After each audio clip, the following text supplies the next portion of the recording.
Hey, Lighting, have you heard? I said no. Nope.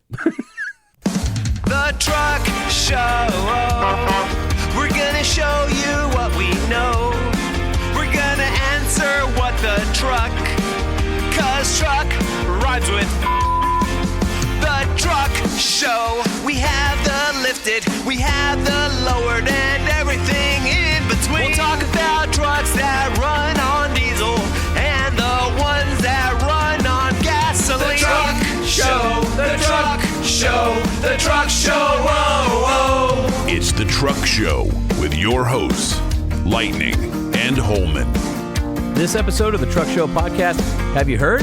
Is proudly presented by Nissan. With the Frontier, Titan, and Titan XD, Nissan has a truck for every need, along with the legendary Nissan durability. Test drive your next truck at a local Nissan dealer today, or point your browser to nissanusa.com, where you can use the build and price tool to configure a Nissan truck that fits your lifestyle. And when you're thinking about adding power or improving fuel economy, Banks has over 65 years of experience. Whether it's cold air intakes or exhaust systems, tuning, throttle control, charge air cooling, lubrication components, and much more, no one offers smarter, safer, 50-state emissions-compliant performance parts than Gale Banks.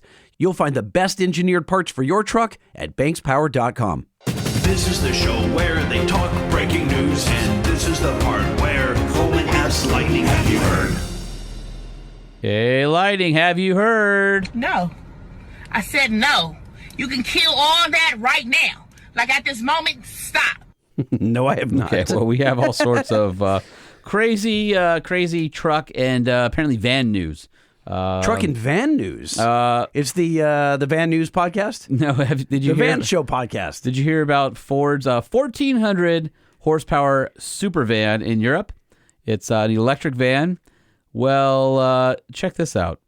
The Ford SuperVan 4.2 EV added a few more records to its resume. It now holds the title for the quickest closed-wheeled vehicle, electric vehicle, and commercial model around the 3.85-mile course that hosts the Bathurst 500 race. So the SuperVan did a record-setting lap, 1 minute and 56.3247 seconds. What does that compare to like a Tesla or a Porsche GT3 RS or something? Let me just put this out. Apparently, it bested the previous record owner, which was the Mercedes AMG GT3. Oh, my God. Okay. Which did it in 1:56.05. So 0.2803 seconds slower than the Ford electric the commercial van. van. Dude, well, it's totally race prepped. It's rad. It's kind of rad looking, actually. Oh, yeah. That's wow. It's wild, yeah. That looks like kind of Honda minivan-ish, Nah, it's something just- you'd find in Japan. Go. Just Google SuperVan 4.2. It's pretty rad. Okay. All right, hey, Lighting, have you heard? No, and I don't care. Nope. Funny story on Motor1.com is cowards. Range Rover won't make wheels bigger than 23 inches. I thought that was like the perfect clickbait to get you in. Yes, because why not 24s, pansies? Apparently, they said the 23-inch carbon fiber shoes on the Sport SV model are as big as they get. Well, okay, hold on a second. Carbon fiber, that may change the equation for me a little bit. So Jaguar Land Rover's vehicle engineering director, Matt Becker, told them that 23 seems to be about the limit. You won't want to go much bigger than that. I don't really see many 24-inch wheels. And Florida just said, hold my beer. Hey, Lighting, have you heard? What are you, deaf and stupid? I said no. No. Toyota's Land Cruiser configurator is now live, and there's 3 trim levels that you can choose from, and the Land Cruiser will start at a pedestrian 57,445, and then that's the 1958 base model, which has the round headlights. You move up to the Land Cruiser for 63,445, and then Land Cruiser First Edition 76,445 fully loaded, and that's with the hybrid-assisted turbocharged 2.4 cylinder, which is in the new Tacoma. So 326 horsepower and 465 pound-feet of torque. Gets a standard center and rear locking differential. And then the mid-range trim adds front stabilizer disconnect and multi-terrain select, along with mud, dirt, and sand settings. But I really I feel like that's reasonably priced, actually. It's not bad. I really like the interior, but I think the styling's a little funky on the outside for me, especially the front end. Is it too square? It's not too square. Just the front end. Well, I mean, I think it all looks good except the nose is too modular Lego-y looking, whereas the Lexus GX on the same platform is like almost beautiful. Like it's a great looking car. The Lexus interior is stunning. Land Cruiser interior is actually really good also. Lexus gets a 3-row option. I think Land Cruiser is only 2-row. Again, makes you wonder where 4Runner is going to fit in. I wonder why they wouldn't give the Toyota a 3rd row. Maybe that's where 4Runner comes in. I don't know. And I don't like the wheels on the Land Cruiser. I think they're god-awful. Let me see. They're just horrible. They look like Camry wheels. Yeah, that's bad. They're just, that's the base model. It's Stop just it, Toyota. Cut it out. So anyway, if you want that platform, I'm kind of leaning toward the Lexus. A lot more coin, but way more nice and just a better looking vehicle. Hey, Lightning. Have you heard? No, wait. Nope. Apparently, Chevy Silverado and GMC Sierra plug-in hybrids are on the way. And apparently, GM had plans for a Ford Maverick-sized electric pickup truck, which it has canceled, if you believe the rumors on the old internet. I wonder why. So, well, because GM is pulling way back from electric development and going, ooh, wait a minute, we like plugins, which is hilarious because typical GM, you think of all the cars that they got wrong when they launched that were really good, and then they decided to kill them, whether it's like a Fiero or, you just countless GM things. But they had the Volt. Like, they had a plug-in hybrid. They were leading everybody. The Volt, they were ahead of it. It was a great car. The Volt was one of the best still today. And right? so now they're like, no, we're going to go all EV. And now they're like, maybe we messed up on that deal. So I guess we'll find out. Hey, Lighting, have you heard? I don't watch the news because I'm a kid. No, I haven't heard. Speaking of electronics, GM has halted sales of 2024 Colorados and Canyons over software issues. Apparently, there's already a fix in play, but the 2024 Colorado and 2024 Canyon are basically on a stop sale. They have 15,000 brand new trucks that are on their way to the dealer that are affected. Ouch. Yeah. So they said they've already identified and have begun implementing a fix for those. If you'll remember, the Chevy Blazer EV just before Christmas had a similar issue with its software. So GM, stop doing that. Yeah, and by the way, who's buying the Blazer? Like, that's a dumbass car.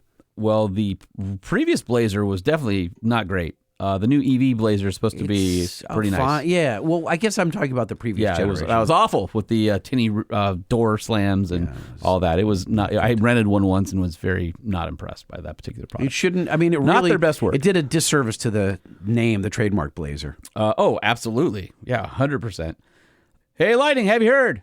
I mean, no. How about now? No. Can you hear me? Ow, stop it. Can you hear Let me? turn my headphones down. Oh, it must be because you're driving a Ram 1500 Tungsten with a Clips audio system, 23 speakers, 12-inch enclosed subwoofer, and a pair of 1-inch titanium dome tweeters, and a 1,228-watt amplifier. Holy balls. Apparently, Wow. Each of the cab's four doors has a 6x9, and a trio of 3.5-inch coaxials are equally spaced across the instrument panel to create what they are calling an impressive soundstage.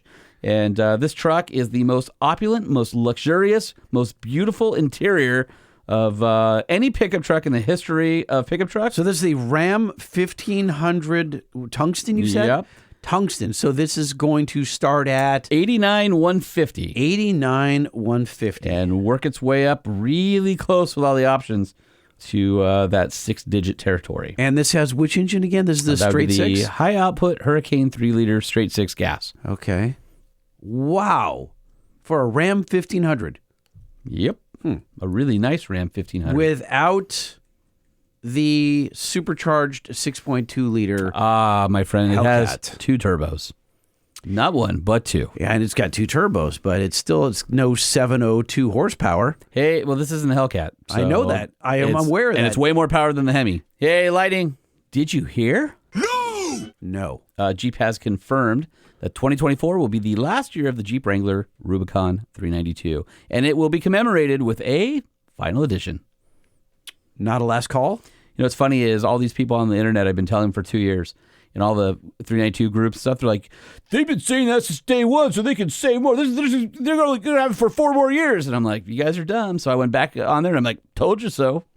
And you went where? Back on the forum. And I'm like, I told you so. So you had to look up an old thread? No, it's a current thread because they're talking about how the final edition came out. Yeah. And then one of the people on it was a high-up person within Jeep who liked the post and said nothing else. And I was like, you know. That's all I got to say. So last year is, you said 25? No, this year. This done. year, 24. That's it.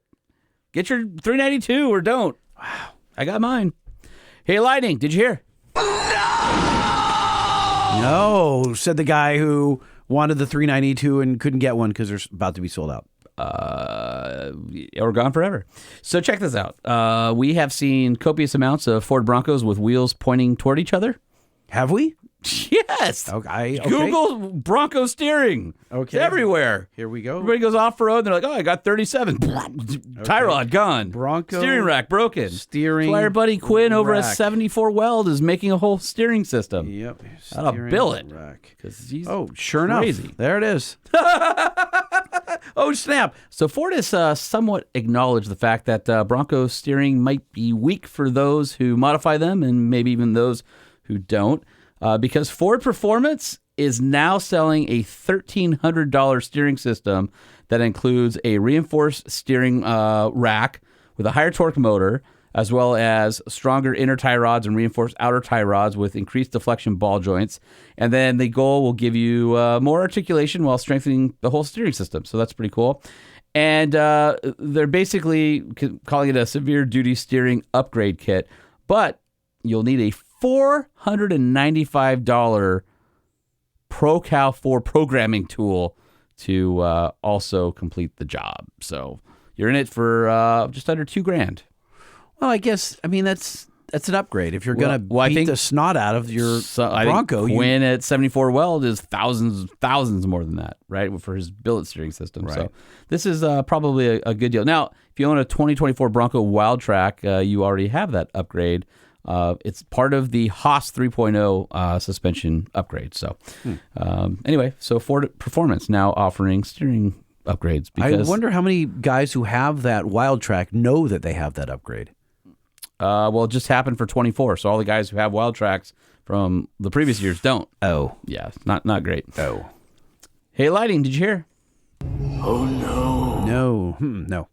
No. From the Department of Recalls, which are a lot this week. We need a new jingle just about recalls. Seriously. Toyota, not known for recalls generally, No.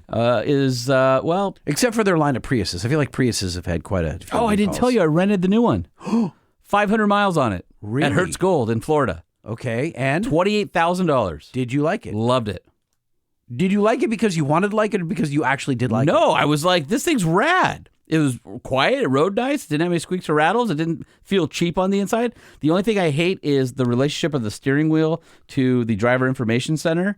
The steering wheel high or top. something? Yeah, it blocks it. The steering wheel blocks it. It's in a bad spot. You can't I adjust hated it? that. No, you can adjust it down, but then the angle of the wheel is pointing down at you rather than being even with you or up. So that wasn't great. It looks like it might have some blind spots, no? It has some blind spots. Not super easy to see out the back, but it dings and whistles at you, and there's things around. I'll tell you though, for $28,000, I'd go buy one right now and use it as my daily. But you can't. Like you have 50, a CRV. 50 something miles per gallon. Yeah, but my kid's gonna have that, and then I'm gonna have, a 392. I So. think we're in agreement that the new Prius on air just slammed out would be amazing. Dude, just the Prius XLE that has I think there are 19s or 20s on it looks rad. Needs to be lowered though. My wife's like, no. She goes, get it out of your system, and I'm like, I can't. It's really good. I brought that up to Brandy and my kids, and they all thought because we had when they I were saw one on the really- freeway. I'm like, honey, look, there's one. She's like, no. I'm like, it's freaking got 20s on it. She's like, no. When Gavin was my oldest, who's a senior in college now, when he was really little, he would say it like this. That's a nice Prius. Said no one ever. That's what he would say. Yeah, all but you the can't time. say that now because the new Prius is awesome. I think he would still say that. Listen, if That's a nice Prius. Said no one ever. you should get him to record that for I you. should, yeah. By the way, He doesn't speak like that. He was doing the voice. I'm telling you, like the freaking car is for the price. I would immediately go and make that my daily Just keep it off. Put the miles on it. Let it get door dinged in a parking lot. Don't care. I know two firemen. I don't know why firemen, but I know two firemen local to us that both have homes in Lake Havasu, which is a 4.5 to 5 hour drive. They have big trucks, big boats, the whole thing as firemen do. But their commuter to go back and forth is a Prius. It's a Prius. Yeah, dude, I'm telling you, that thing. What do you think a $28,000 Prius lease would be? A couple $100 a month? Yeah. Dude, I wonder if the Truck Show podcast needs a write-off, because I would totally do that. Huh. Yeah, impressive. I'm like, it's doesn't CarPlay and climate control, auto climate control, and all the things I care about. All the adaptive stuff, cruise control. How was the stereo? Just okay. It was fine. It was just fine. I mean, listen, it's not their top of the line Prius, but it didn't suck. Yeah. It didn't suck. All right, back to our Toyota recall. Guess how many Toyota... Were we just talking about a Prius? We were. were. My God. Guess how many Toyota Tacoma trucks are being recalled because there's a potential issue with the rear axle assembly. This would cover years 2022 and 2023. How many? Okay. 120,000. So apparently there was some welding debris that was left on the axles when they were manufactured. And what happens is, because the debris is there, the retaining nuts can loosen. And if they do, it will eventually separate from the axle assembly. And so they have to inspect it and then put, retighten the axle retaining nuts free of charge and make sure that there's no other damage. That would be affecting 381,000. Oh, dang. Ouch. Dude. It's a lot of labor. That's a lot. That's a big labor bill. A lot of stuff. Okay. And then also, check this out. Toyota also had to recall 280,663. What are they trying to be Ford right now? I don't know. Why? What's going on? Over unexpected movement concerns. So, what does that mean? Apparently, the National Highway Traffic and Safety Administration said Toyota will recall these 280,000 pickup trucks and SUVs and issue a software update. So apparently, when the vehicles are in neutral and the brakes are not applied, they can move. Wait. What? So it's not actually neutral? It includes certain Tundras, Tundra hybrids, Lexus LX 600s between 22 and 24, as well as Sequoias that were manufactured last year. So well, wait a minute. Under what circumstance would you have it in neutral with no brakes just sitting there? So it says certain parts of the transmission may not immediately disengage when the vehicle is shifted to the neutral position. This can allow some engine power to continue to be transferred to the wheels and can allow the vehicle to inadvertently creep forward at low speeds when it's on a flat surface and no brakes are applied, leading to an increased risk of a crash. But who would do that and why? No, it's just when you're shifting through. No, that's not. You would never. That wouldn't happen. Your brakes would be on, or you're shifting into drive, and you're only momentarily. You're passing through neutral. Well, apparently it doesn't do what it's supposed to do. What I'm saying is that's for some a-hole who leaves it in neutral and takes his foot off the brake and expects it to not move. Like, why would you do that? You put it in park, or you don't, and your vehicle moves, and then you need to go have a recall. That's a people thing, not a Toyota thing. No, that's definitely a Toyota thing. It should not do that. If you're neutral, it should not be moving. I agree, but like, who found that out and why? Like, stop it. Oh, Lightning. Hey, Lightning. Have you heard? No! God, please, no! No! No, I don't think so. The 2024 Jeep Gladiator is $1,095 cheaper than before. I did actually hear about this. Yes, they're having some issues, right? Moving those things. I think everybody's having issues right now. So. But is it because Stellantis said, "Hey, you dealers, you can only stock 4xEs"? Well, I think that's probably going to be part of it. Well, that's not Stellantis. That's basically the regulations. They're obviously getting ahead of it, but yeah. The 2024 Sport is $39,790 versus $40,885 from last year in the Rubicon. However, the 2024 Rubicon, which has more content, is $54,890 versus $53,735. So it just depends on where you are in the trim walk, whether the price is up or down. But I do know that they are trying to add more, essentially more equipment to give you more value for the money that you're spending. But sales are slow. Hey, Lighting, did you hear? Nope. More spy photos have been surfacing of the refreshed 2025 Nissan Frontier. Oh. So looking forward to... Wait, refresh? Like, what are they doing? Like, it's the mid-cycle refresh. I know, but we just got the new truck not long ago. Yeah, like 3 years ago. Has it been 3 years? Yeah. It's The truck in your driveway? I know. That is still looks 3 years- fresh. It's 3 years old. What? Yep. No. Yeah. Really? Yeah. Huh. Time for an upgrade. I mean, okay. Hey, you got to keep it fresh, man, because all the competition's coming. Keep it fresh, bro. But I'm telling you, for $45,000, that truck is awesome. Who were you just driving around with it in the other day? Mike Rice and Graham McPherson from Go Fast Campers. And Graham's like, I've never been in a Frontier before. He's like, this is actually kind of rad. I told you the story when I was at King of the Hammers, and Corey Willis rolled up, and he's like, what's up with this truck? Yeah. I've never seen one in person. I go, how are you guys not seeing it front? But I guess it's just the distribution is smaller than their competitors, and yeah, but not even that. It's just people, they're not aware. They look at it and they're like, what vehicle is that? And you're like, it's a Nissan Frontier. They're like, what? It's really an odd. Is that the noise they make? do. They go, do you know how many people have looked at me and I'm like, oh, Frontier.